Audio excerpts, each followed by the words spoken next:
Hello and welcome to the Listening Post's unboxing channel on YouTube. Today I'm unboxing something that's really quirky, really kind of cool. It's actually a brand new sort of in-wall keypad mounted stereo. Q Acoustics have been teaming up with System Line and other partner companies to produce a number of little lifestyle products. Perhaps they produced the speakers to go with a keypad and other older products, and their E50, which is a single little colourful box, take it home, plug it in, has been a really good successful Bluetooth keypad with a couple of basic in-ceiling speakers. But what it started was this little thing where people want a convenient, easy to use, sort of waterproof, so something for a kitchen, a bathroom, a space that they haven't necessarily wired their home for or prepped in an ideal way during construction, to add perhaps a single zone. And with people's phone and Bluetooth becoming part of the way they live their lives, being able to move from room to room and just play to a pair of speakers has become an extremely important part of people's lives. So Q Acoustics have produced this brand new product. It's the E120. It's an active keypad. You provide it with some power. It's got a 25 watt by 2 channel amplifier on board, but also an FM radio, a Bluetooth receiver, all sorts of extra little features that you kind of expect from a little mini system. But this thing sits as a touch screen with a colour display in a wall, designed to run a pair of in-ceiling speakers, maybe even 2 pairs, in a modest sized space.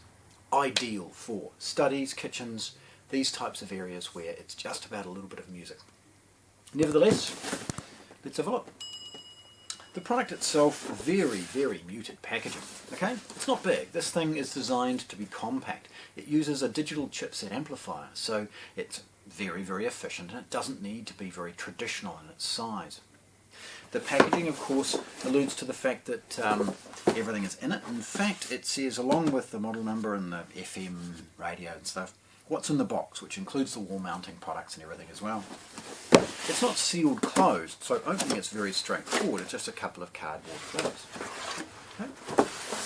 And as soon as you open it, you see how well appointed it is from an accessory perspective.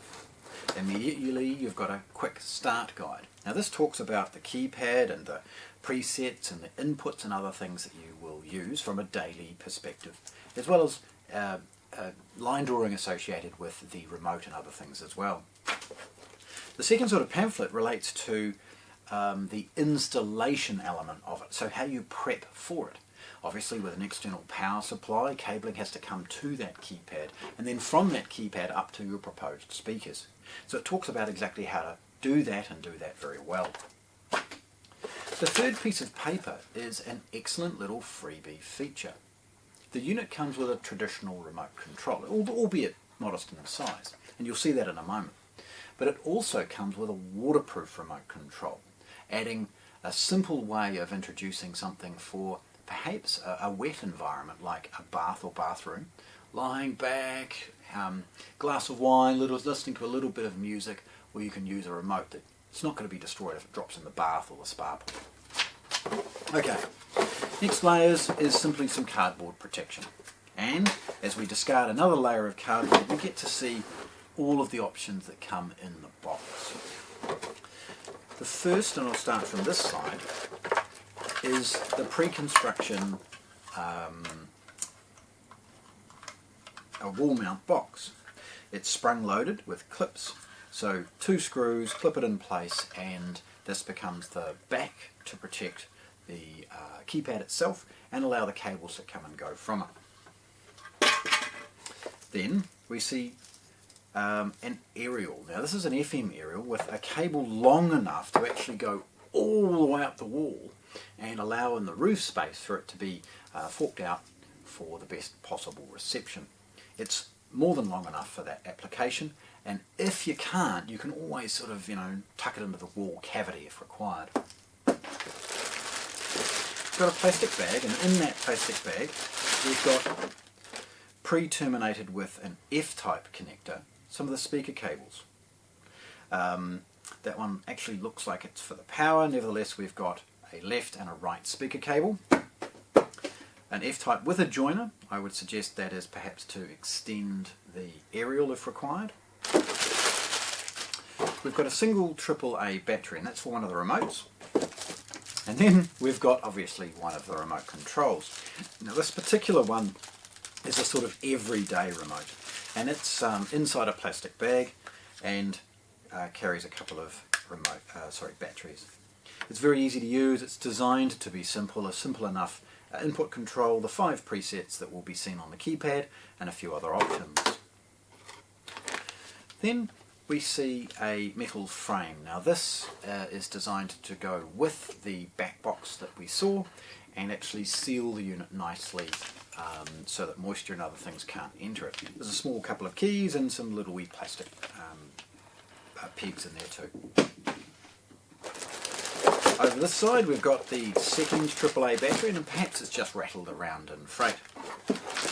And a number of power cords. Now this particular one is for the UK, so at some stage we'll organise a traditional figure 8 obviously for it as well. Then we've got the power extension cord. Now this is more than long enough. It could be 5, 6, 7 metres long, and it's a simple enough socket with a power plug. And look, as always, hang around for some photographs. I'll pull back all these accessories. We'll take some photographs so you know and understand what this product comes with. The final accessory is actually its power cord. Now this is a figure 8 to a traditional 12 volt plug. It runs, actually it's 22 volts, 1.5 amps, so quite specific to the product. Basically it's a little laptop power supply, for want of a better word. Then inside we've got another layer of cardboard to protect the keypad. But of course, as I've alluded, it's a lot more than just a keypad. So before we discard all this, by the way, congratulations on Q Acoustics for opting for 100% recycled and 100% recyclable cardboard packaging in its products. It's good to see that they've moved away from the polystyrene type of packaging. Okay, the keypad. This is kind of where the magic happens. And again, hang around. I'll power this up so you get an understanding of what it looks like, and we'll take some close-up photographs. The keypad's in white, and this of course is very popular for kitchens and bathrooms, although it's also available in black. There are 5 preset buttons across the front, 1, 2, 3, 4, 5, and an infrared sensor along with an indicator, a tricolour LED to let you know what's going on. There is a simple enough on and off button, an input selector, and a couple of other control buttons. Over here we've got the ability to set the time and alarm, and then enter as you navigate through some of the setup and options of the product. You've got a simple skip backwards and forwards, and then the most obvious, volume up and down. At the back, it's a dual layer of PCB boards. The first being related to the control and amplification, and the second relating to the inputs and outputs associated with how you'd connect it. The most obvious, of course, is the power input, and that's from the extension cable and power supply that we've seen. Then we've got speaker outputs, and these are on these simple enough clips. So you terminate the cable, screw it in, and then clip it into place, enabling you to perhaps prep and clip this in one nice, easy installation. The next unit up, of course, is where the FM aerial goes. Over this side we've got the ability to have a 3.5mm auxiliary input. Now that's the type of thing that you would pre-plan for. If you've got perhaps a television or some other audio device that you want to connect, you would plan for that off to one side and bring it back to the keypad if required. A nice tidy way, of course, of having an auxiliary input somewhere. Unusually though, and perhaps unique to a product of this caliber, is it has a digital optical input as well. Now that enables you to take the audio directly out of a television. A wall-mounted TV with a couple of pair of in-ceiling speakers with this keypad off to one side is an extremely elegant way of adding sound reinforcement to a television where of course the speakers are pretty bad. Finally, of course, please hang around and you'll see the elaborate nature of the chipset amplifiers and other things that we see in the keypad. The unit features Bluetooth. It features a 3.2 inch screen. It's not a touch screen, but it is full colour. And again, a reminder that it comes with the 2 remote controls, one of them weatherproof and one traditional. Now the Keypad will support up to 2 pairs of speakers, but I wouldn't recommend you ever expect that to be sort of, thunderous control. It's about a very even low volume across a large space. Anybody that's expecting things to go much louder should probably look at a more traditional box with some streaming, rather than this type of thing designed for a more compact room. If I remember correctly, it also has a subwoofer output, or the ability to add one as well. And, as I mentioned with the Keypad, this will also have an alarm function. So there we go. This awesome little wee product, 25 watts a channel, all in this tiny little recessible keypad, ideal for those small spaces. The Q Acoustics E120 wall-mounted stereo, unboxed here at the Listening Post in Christchurch, New Zealand. Thanks for watching. If you want to see more, subscribe to our channel.